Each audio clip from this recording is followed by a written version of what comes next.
ohun tí ẹni ẹ release jáde yẹn ohun tó release síta fún wa mi ò mọ ẹni tóun àti ẹjọ́ sọ̀rọ̀ o mi ò mọ ibi tí ọ̀rọ̀ wọn ti wáyé o mi ò dẹ̀ mọ bọ́rọ̀ yẹn ṣe jẹ́ o tí voice note yẹn fi jáde but I tell you people pé mo like irú voice yẹn gan mo like irú voice yẹn gan ìdí tí mo dẹ̀ fi like irú voice yẹn ni pé inú mi dùn torí mo ṣe program kan kọjá mo ní ẹ yé bú àwọn kan ẹ yé bú àwọn kan ẹ yé bú àwọn kan but àwọn kan fi wọn tutọ́ sókè wọ́n fojú gbà á ẹlòmíín sọ fún mi pé prophet àwọn ò kí ẹ go and sit down somewhere go and be doing what you are doing kíní kan àwọn ọba yẹn kan ṣe rí ohun tí wọ́n ń pè ní ìwà ọ̀dàlẹ̀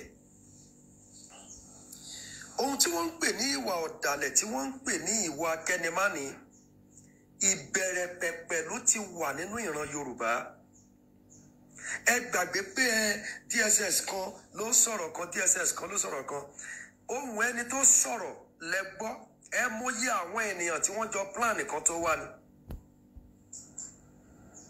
ohun ẹni tó ọ̀tà ọ̀rọ̀ jáde nìkan lẹ́gbọ́ ṣé ẹ mọyì èèyàn tó sọ̀rọ̀ kí wọ́n tó wá mo wá ń sọ sìn pé àtèmi tí mò ń sọ̀rọ̀ àtiwọ́ tó ń gbọ́ àti gbogbo àwọn ènìyàn tó ti gbọ́ voice note yẹn kárí gbogbo àgbáyé tí wọ́n fẹ́ pè ránṣẹ́ ó dáa o ẹ jẹ́ ká bira wa wípé ta ni ènìyàn náà nínú ènìyàn ta ni ẹ̀dá nínú ẹ̀dá ta ni eku ẹ̀dá ta ni apani máyọ̀dà ta lẹni tó ń ṣani lọ́gbẹ́ tó tún ń béèrè pé ibo la ti ń rẹ́jẹ̀.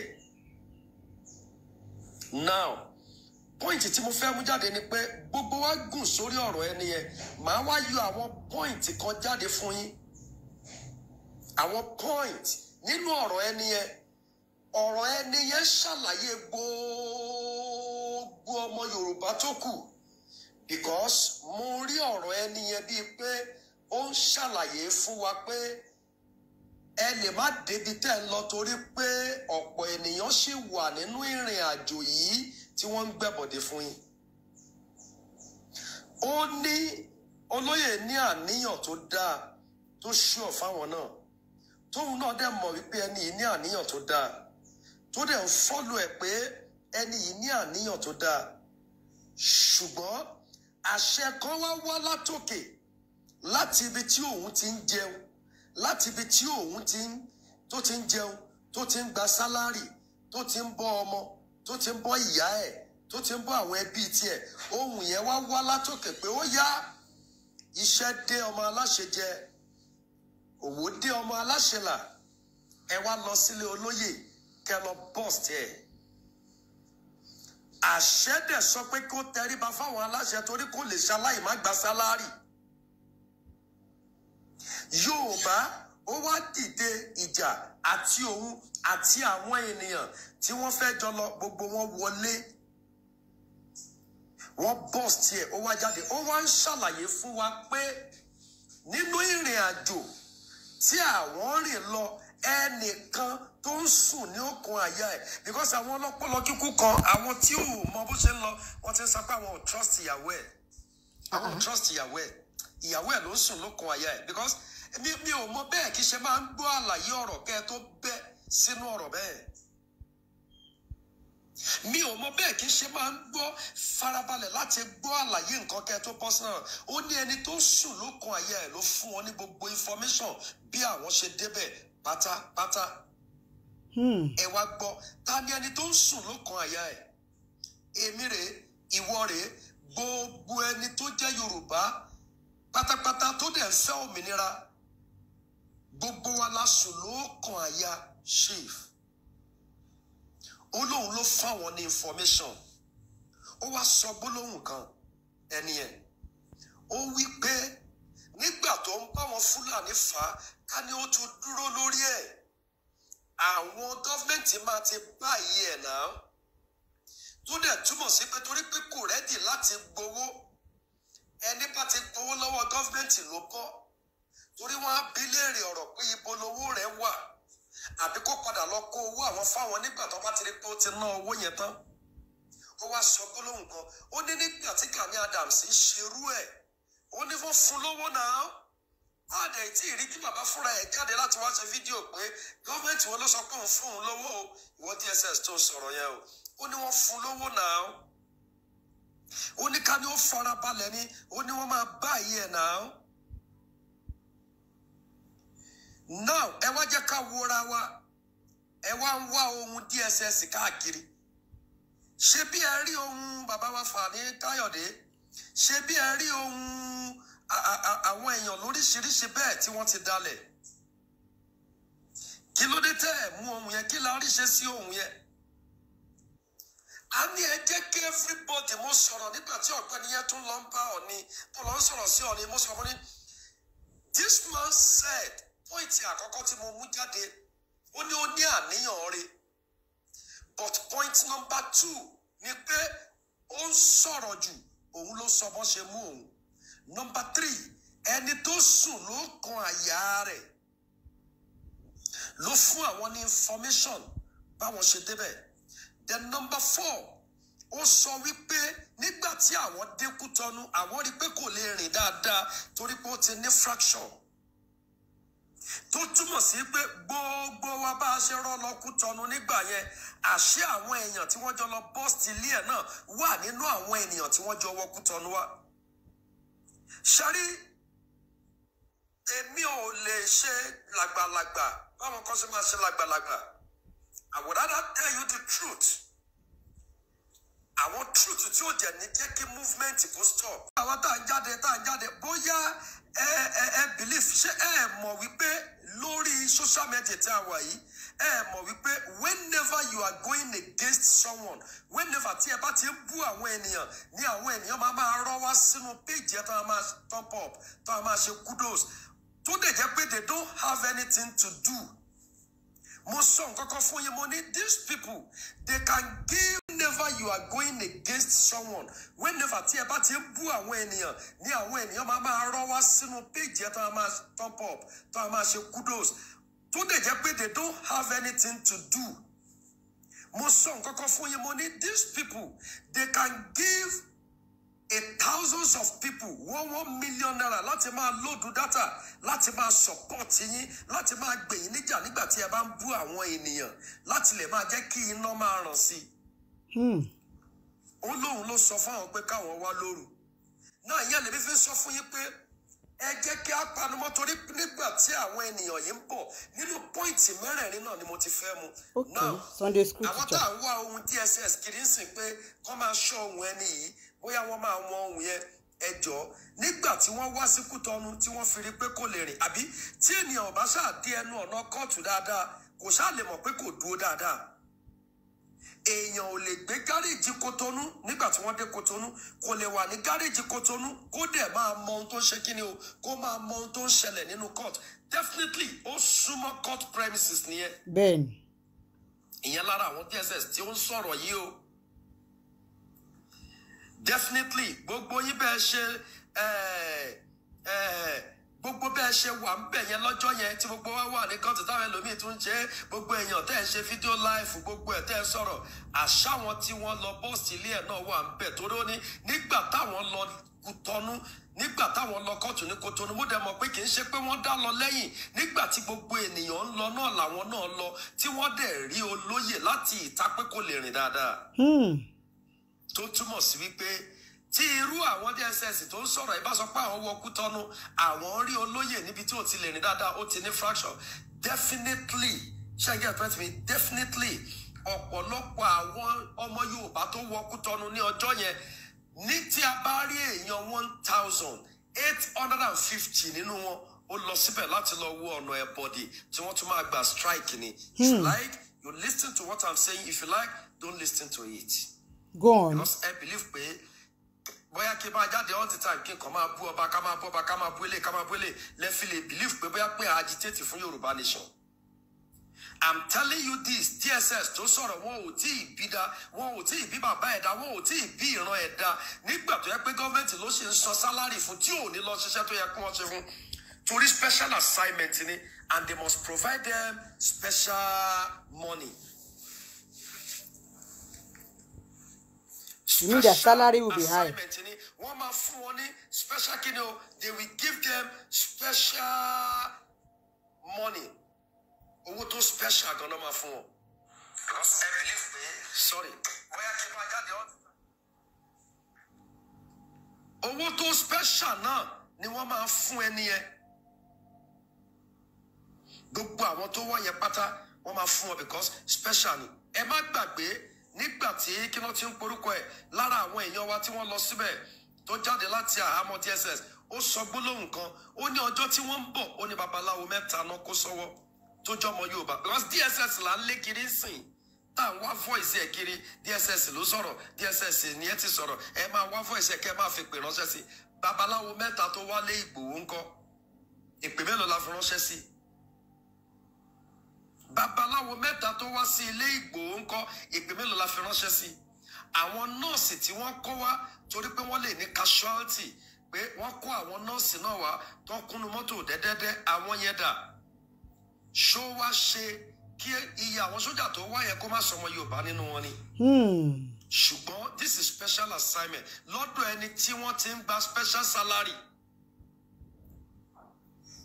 torí pé ẹni yìí sọ wípé nígbà tí bàbá Gani Adams ṣerú ẹgbẹ́ ó ní wọ́n fún lówó náà èmi kọ́ ni mo sọ bẹ́ẹ̀ voice note tí ẹni tẹ pè ní ti bóyá DSS ni tó ṣe jáde òun lèmi ń sọ̀rọ̀ lé lórí pé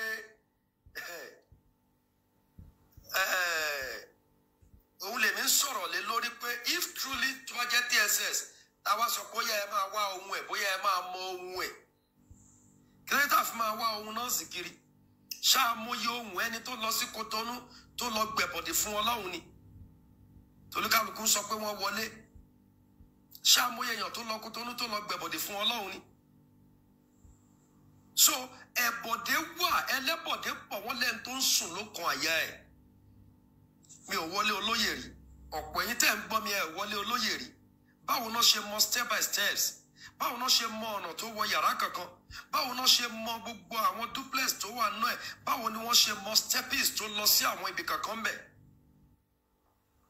so ohun tá à ń sọ lélẹ́ pé tó ń sùn lókun ayẹ ṣé ìyàwó tí ò sí àrà ṣé ìyàwó tí ò sílé àbí ìyàwó tó dé tó wá bá ọkọ ẹ̀ òun lẹ̀ ń sọ pé ó ń sùn lókun ayẹ òun ló lè gbẹ̀bọ̀dé fún.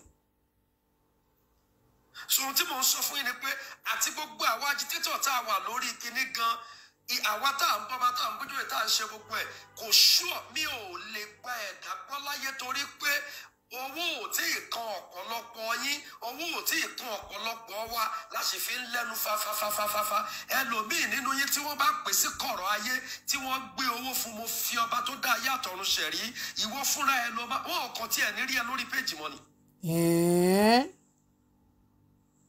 ohun tẹ́mi ń sọ nìyẹn because gbogbo wọn fò jáde sí DSS ní òṣìkà ní o ìwọ ń kọ́ èmi ń kọ́ ṣé mi náà kì í ṣe òṣìkà ṣé wọn náà kì í ṣe òṣìkà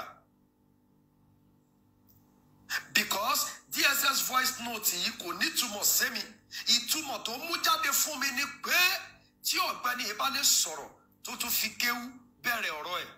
ọ̀rọ̀ ti sọra ẹ̀. èmi fúnra mi gan tẹ́mi gan fi orúkọ Jésù bẹ̀rẹ̀ ọ̀rọ̀ mi ṣé mi ò ní gbàbọ̀dẹ̀ that is the question.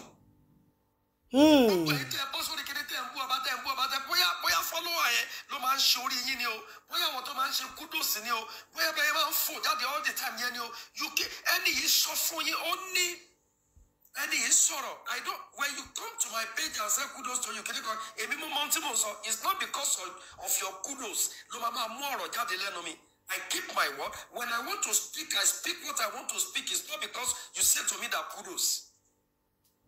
mo lè jáde lé nìkan máa rí mi fún odindi ọ̀sẹ̀ mẹ́ta but what I'm trying to say ni wípé let's keep short tábà máa agitate yẹn ọ̀sọ́ pé kí movement dúró ọ̀rọ̀ máa lọ but kì í ṣe ọ̀rọ̀ because ẹni yìí sọ pé ó láníyàn rere but ọ̀rọ̀ pọ̀ jù which I know which everybody know that. yes we Kukuma said it then sef. ọ̀rọ̀ yìí pọ̀ jù. bẹ́ẹ̀ni. ṣáájú àpẹẹrẹ ní àwọn nǹkan kan tó jẹ́ pé ó yẹ kí wọ́n ṣe silently. Tá bá sọ pé olóyè ò mọ̀ nígbà yẹn tí wọ́n fi ń sọ̀rọ̀ ọ̀rọ̀ bẹ́ẹ̀, ok, ó sure fún mi pé tí olóyè bá gain freedom lẹ́ni tí olóyè bá bẹ̀rẹ̀ agitation yẹn padà, I tell you, bàbá máa ti ní another strategies tó máa lò tí ì ṣe níbi ọ̀rọ̀.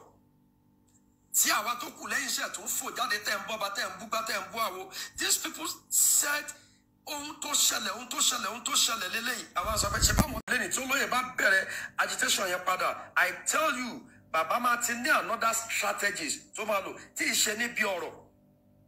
Tí àwa tó kù lẹ́yìn iṣẹ́ tó ń fò jáde tẹ̀ ń bọ́ bá tẹ̀ ń búgbá tẹ̀ ń bú àwo. These people said ohun tó ṣẹlẹ̀ lélẹ́yìn. Àwọn àṣà fẹ́ ṣe báwọn ti wá.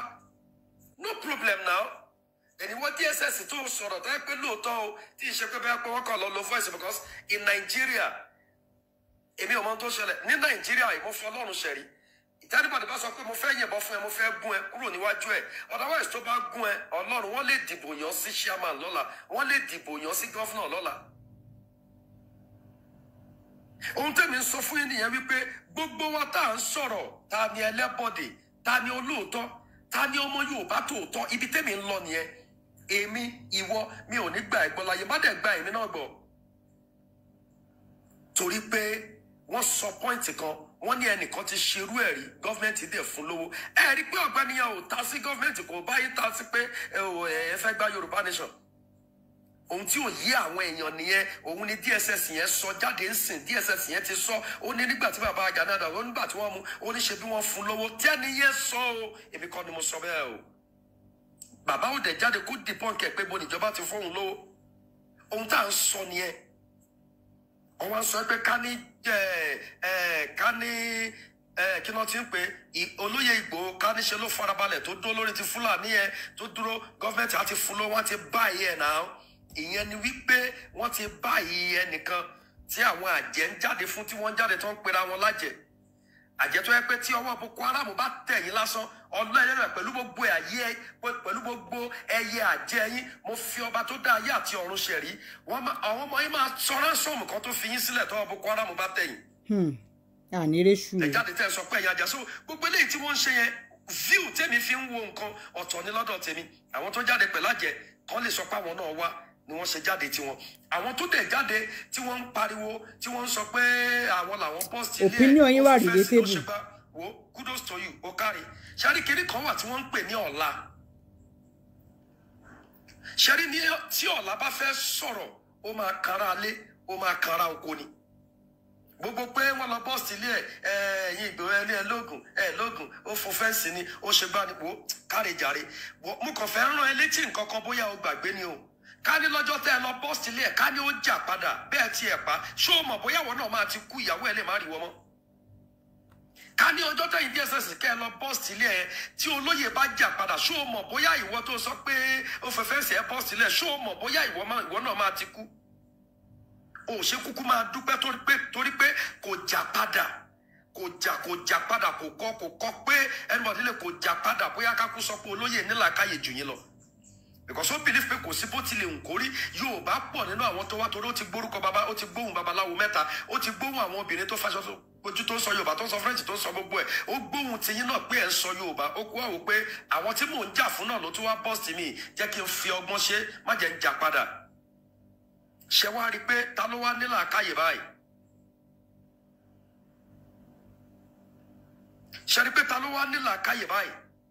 Because DSS yẹn gbé voice note jáde ń sìn inú ẹ̀ dẹ̀ ń dùn pé wọ́n bọ́ọ̀sì tiẹ̀ ni òun ò wá rò lẹ́ẹ̀mejì káti ẹ̀ sọ pé ó rò twice pé káti ẹ̀ wá sọ pé ọ̀gbẹ́ni yìí jà padà ìbọn mú èmi náà mo kú ta ló fẹ́ tọ́ ọmọ mi ta ló fẹ́ tọ́ ìyàwó mi ṣé gọ́ọ̀mẹ̀ntì tí mo wá gbèjà ló máa tọ́ ìyàwó mi ni?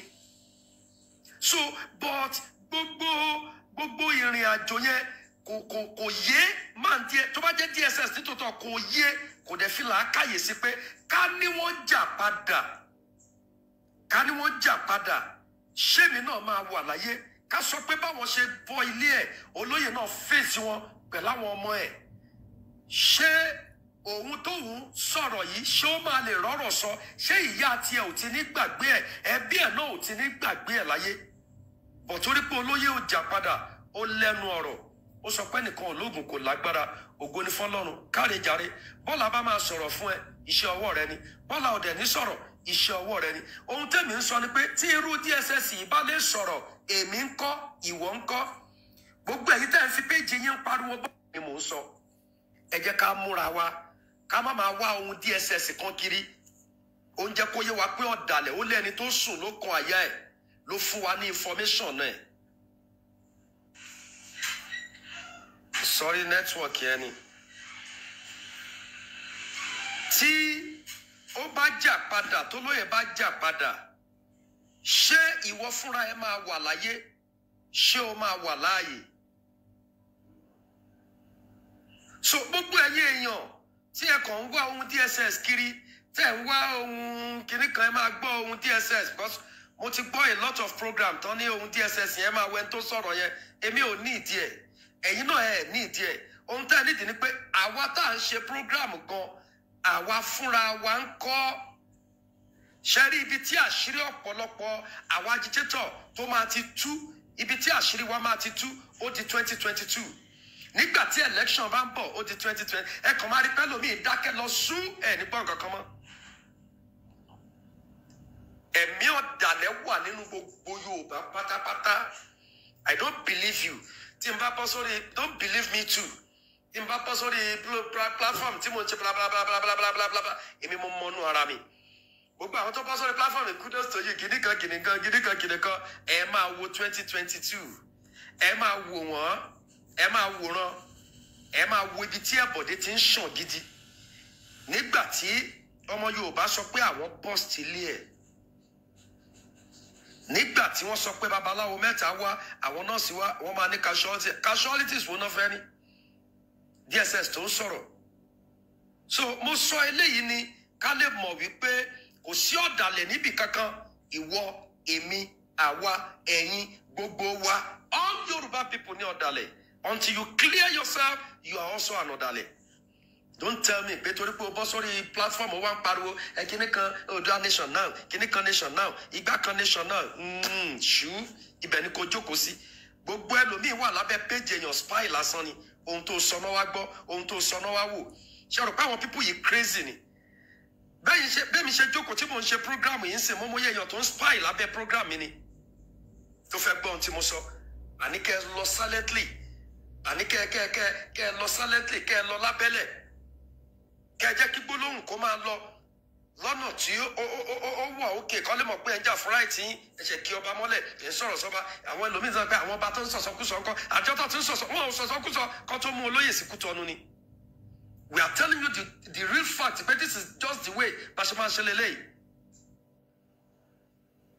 Ṣé àwọn ọba ò sọ̀sọ́kúsọ kọ́ tó mú olóyè sí Kútọ́nù ni? Wọ́n tún mú olóyè sí Kútọ́nù, ẹ̀ tí ẹ̀ wọ ọlá pé ó sì wà nínú àhámọ́, báwo lè fẹ́ jáde, ẹ̀ tún ti ń dọ́nà mọ́ràn. DSS tó sọ̀rọ̀ sí kí ló sọ fún ẹni tó sùn lókun àyà ẹ̀? Ṣé ẹni tó ń gbé lẹ́yìn géètì ẹ̀ náà sọ ni? Ṣé ẹni tó ń gbé lẹ́yìn géètì olóyè náà sọ ni? Àbẹ́ni tó ń gbé ní junction ṣókà náà sọ ni? Wọ́n lẹ́ni tó sùn lókun àyà ẹ̀. Who is that person? Àbí ṣé Àdògán tí wọ́n pa náà ló? Ṣé Àdògán tí wọ́n pa Àbálájí Fàtáì tí wọ́n pa pẹ̀lú Àdògán? Ṣáwọn tó ń sùn lókun àyà ẹ̀ ni ẹ? Because ká sọ wípé wọn ò pa Àdògán, wọn ò pa Àlájí Fàtáì sìn. Àdògán tí olóyè rí láìlé, òun lè máa sọ pé fún wọn ní information. Àbí ṣé Àdògán lè fún yàn ní information pé kọ́ wá pa òun náà ni? Ṣé Àdògán lè fún wọn ní information pé kọ́ wá pa òun? Àbálájí Fàtáì ló máa fún wọn ní information pé kọ́ wá pa òun. So definitely ẹni tó ń sùn lókun àyà ẹ̀, ọ̀pọ̀lọpọ̀ àwọn tí wọ́n kó mọ́ wọn ń bẹ̀ náà, mi ò believe anybody. Ṣùgbọ́n èmi tí mò ń sọ̀rọ̀ náà, má believe mi. Ìwọ tó ń sọ̀rọ̀ náà lórí page mo sọ, torí ẹ̀ ti máa wọ program, ti máa wo a lot of program, màá gbọ́ ohun tó ń sọ ni, mi ò gbà ẹ́ gbọ́. When I'm watching your program, I hear what you said or what you are saying, but mi ò gbà ẹ́ gbọ́. Kò tẹ́ ń ṣe ìṣẹ̀ṣe làgbà yẹn. The way she was talking. La orúkọ mọ́ òdìdí Ọ̀jájá máa sọ̀rọ̀. Bóyá wọ́n rán ẹ lọ ni kó lè máa gbọ́ information. Ohun tí mi ń sọ ni wípé gbogbo wa pátá ní ọ̀dàlẹ̀ tí ọ̀pá DSS bá lè sọ̀rọ̀ tó tún fi èdè Kùránì tó tún fi sọ̀rọ̀ tó fi bẹ̀rẹ̀ ọ̀rọ̀ ẹ̀ tó dẹ̀ sọ̀rọ̀ ọ̀rọ̀ báyìí tó dẹ̀ sọ pé tó wà ní òkun àyà ẹ̀, ẹ jẹ́ ká kẹ́kọ̀ọ́ náà. ẹ jẹ́ ká kẹ́kọ̀ọ́ náà àsìkò ti tó kí wọ́n gbọ́ àwọn bàbá kí wọ́n pe àwọn agitator tí wọ́n bá wọn sọ̀rọ̀ rẹ̀ tí ìṣe pé ẹnìkan kan jáde lẹ́nu ó kàn gbé péjì jáde ó kàn pé ẹnìkan kan jáde ẹnìkan kan jáde ẹni tí ò gbé péjì jáde ńkọ́ ṣé kò sí ń bẹ̀ ni. Ọlọ́run á ràn wá lọ́wọ́ o. I've said my own. Gbogbo ẹni tẹ́ ń wá ohun DSS tó sọ̀rọ̀ kí because ìyẹn la máa bá fàánsìn tó máa fi dé December DSS ni o ẹ kò ní dáa fún ni o kò ní ṣe gbá kan fún ni o ẹ máa gbé ṣépè ni o ṣé ọ̀rọ̀ gbígbé ṣépè ló kàn ni èpè tẹ́ ẹ fẹ́ ṣẹ́ fún DSS kí ló dé tẹ́ ẹ fi jẹ́ ká yí sádùúà ká máa ṣe fún olóyè Sunday Igboho. Èpè tá ẹni ká máa ṣe fún DSS kí ló dé DSS tẹ́ni ká máa ṣépè fún èmi ti rí yẹn because ohun tó ṣe ọ̀la máa sọ̀rọ̀ ohun tẹ́mi ń sọ ni pé ọ̀rọ̀ tẹ́ni yìí sọ oúnjẹ kò yé eyín tí ò bá sọ̀rọ̀ ńkọ́ ṣe fẹ́ mọ̀ pọ́dà lẹ́sìkù ni. Àní nínú opinion àwọn point kan wà relatable dáadáa. Ó sọ èmi wá mo grab ẹ̀. Grab your copy lẹ́fi ṣe. Wọ́n ní rí pé mi ò rí ẹ̀dá kan tó ń jà fún Yorùbá láyé tí ìṣẹ̀lẹ̀ bọ̀dì àfẹni tó bá mọ̀ pé òun ń ṣẹ́ bọ̀dì. So nítorí ìdí èyí. Èmi number one o. Ẹ wá DSS tẹ́ ń wá kiri. Ọlọ́run á fi wọn rí o. DSS tẹ́ ń wá kiri. Ọlọ́run máa fún yín lóhùn rí. Èpè yín tẹ̀ dẹ̀ ń ṣẹ́ fún Ọlọ́run á jẹ́ ọmọ. Ṣùgbọ́n èmi ìbá kúkú sọ pé èpè tẹ́ ń ṣẹ́ kí ló dé tẹ́ ẹ̀ fi máa súre fún olóyè kẹ́ ẹ jẹ́ kí DSS tó sọ̀rọ̀ lóòótọ́ dápò ohun DSS torí èmi ò rò pé DSS tó ní làákàyè mi ò rò pé ó lè sọ̀rọ̀ bẹ́ẹ̀. Bẹ́ẹ̀ ni ná tó tọ́ ni. I'm telling you mi ò rò pé ó lè sọ̀rọ̀ bẹ́ẹ̀. Bẹ́ẹ̀ ni bóyá tó wọ́n lọ wẹ́ possible. nìkan lẹ́gbẹ̀ẹ́ kan ni àbí wọ́n tún lọ wẹ́ nìkan náà ni because this country tẹ́ni tó sọ pé òun máa pa ẹ́ dẹ̀ máa pa ẹ́ tó tún máa gbé gbá election lọ́la táwọn èèyàn tó tún jẹ́ mọ̀lẹ́bí ìwọ tó pa tún máa tẹ̀lé tó máa campaign fún. Ayé ni mo ti yé. Táwọn máa campaign fún. Ẹ gbọ́ ògidì ọ̀rọ̀ tí wọ́n sọ nígbà tí Gani Adams tó ń ṣe bí wọ́n fún lówó náà. Ṣé bí wọ́n fún lówó náà ẹ gbọ́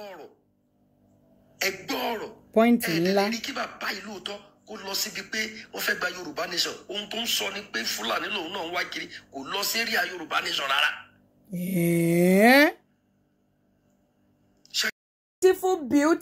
Beautiful Yèyé Máyégún ti ilẹ̀ Ọ̀yọ́ àbí Yorùbá land. This is Yèyé Máyégún, the unstoppable Titi Marshal. Very beautiful woman.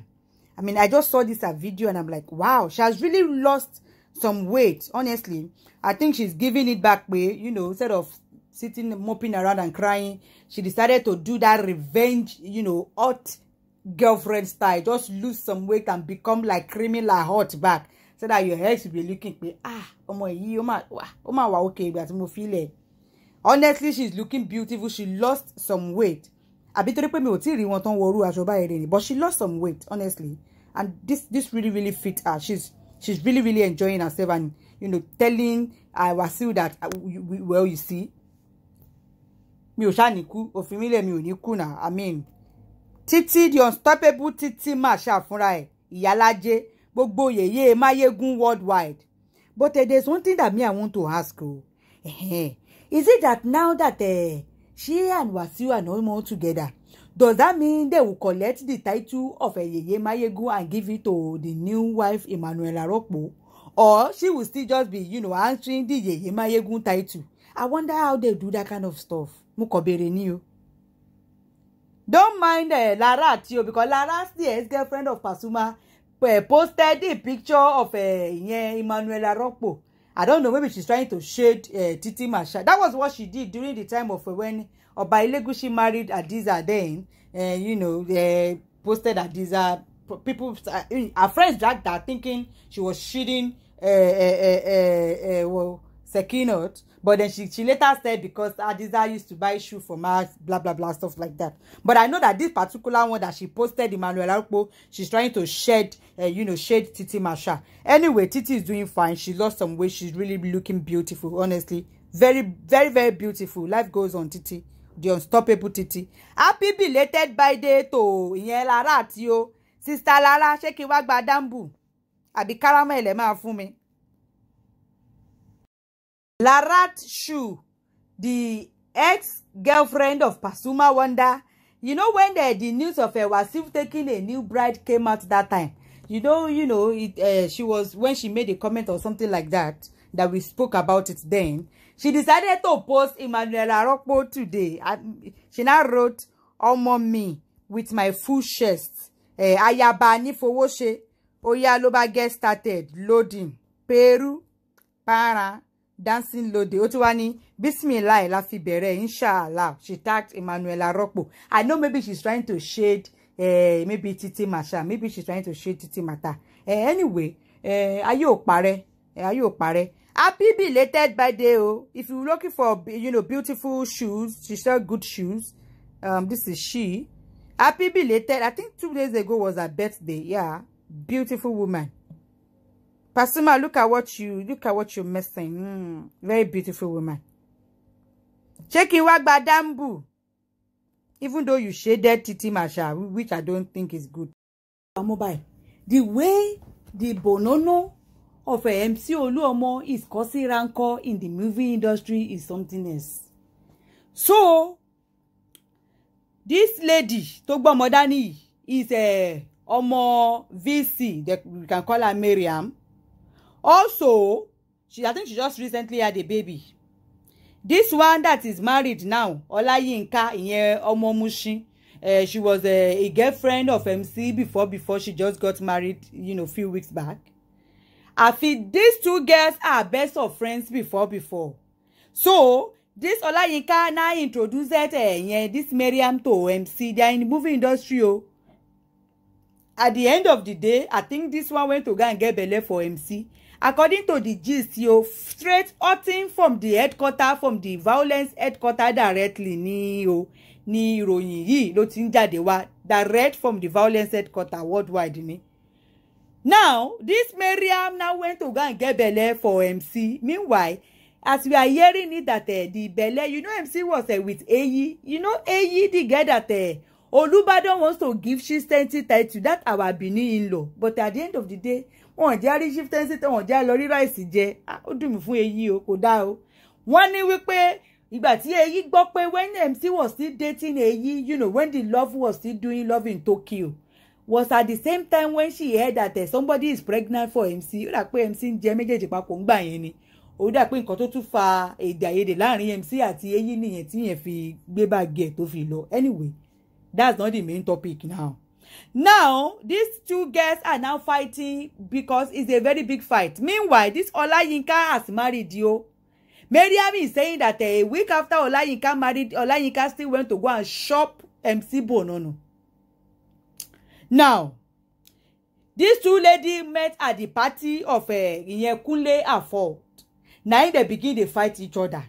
Now Olayinka can't tell this girl, say this girl is you know, sleeping with Kunle Afod.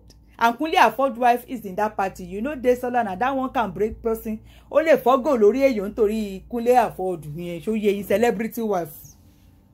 Ó wá tí wọ́n sọ ní party yẹn wípé ọmọ tí Mariam bí kò ní bàbá. Àfi bí lently bí Mariam ṣe bẹ̀rẹ̀ sí ní rant lórí WhatsApp status ẹ̀ ní ẹ jẹ́ máa kà fún yín. Ló bá ní Olayinka Solomon, you will never be happy again, not in this life. As from today, you shall continue to cry, and mean deep cry, yo. Screenshot this to her, please. If they bomb your mama well, come my house. At least you know where I stay. I'm a single lady, as in, I am still single, but look at you. Do you have a mother? Where is your mom? You still sleeping with Ayinde after your wedding? Abba, Ayinde is MC Oluomo. Ew. Brother Ibrahim, try yo. Ibrahim is the name of the husband of the one that Olayinka married. Khalifa, I have so much respect for you. If not, I will talk to this Olori Buruku girl. I know so much about you. Don't come for me, oh. You celebrity. Your celebrity. They leave me for one corner cause I know well. Yinka fi ọmọ bumi. Oh, ní jèrè tile. I will not curse your children. You are already cursed. Yinka said, me, I tusi with Kunle Afod. May I be unfortunate if I ever sleep with him. Or Olamilekan, may you be so unfortunate if you never see any man after your marriage. Ew. You no go bention for you and your babalawo. You saw me at the party, you no greet me, I no greet you. You can't go tell my bro, say I dey talk about you, say waiting abeg. Say you wear akpoewa come party or the fine makeup where you do come. Which kind of wahala be this? When the whole thing started, you people begged me and I said no problem. But I will not pick up people's calls again. Mo sorry. Yinka, go and call your babalawo now cause I go fight you. Who is your father? Talo bieno. E missy Yinka. Yinka ìwọ ló bò give away. Ẹni tí musu. Ti ko. Ti keo lójú suno e. Ew.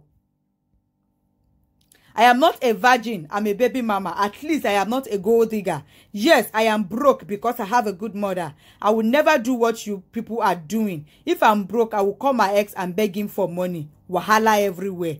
You can call me any bad names, but don't bring your dirty mouth to my daughter. Yinka, tishori ibu o. Wallahi o ti dáràn. Why would you even say my daughter is fatherless? Why, Yinka? Where is the father of your 3 children? Baba kan ọmọ kan. This fight go long, cause Yinka will tell me where Kunle afford shift my pant and Olamilekan. Where did they shift her pants? Ìyẹn náà nítorí bonono boda MC Olu Opote. Kama patere ti o. Takaye kayo tere kúrò ńbẹ̀. This baby really resemble MC. Àfẹ́ pé MC pọ̀ ọmọ yẹn lẹ́ni. Ọmọ yìí máa jọ MC Olu ọmọ gidi gan mani.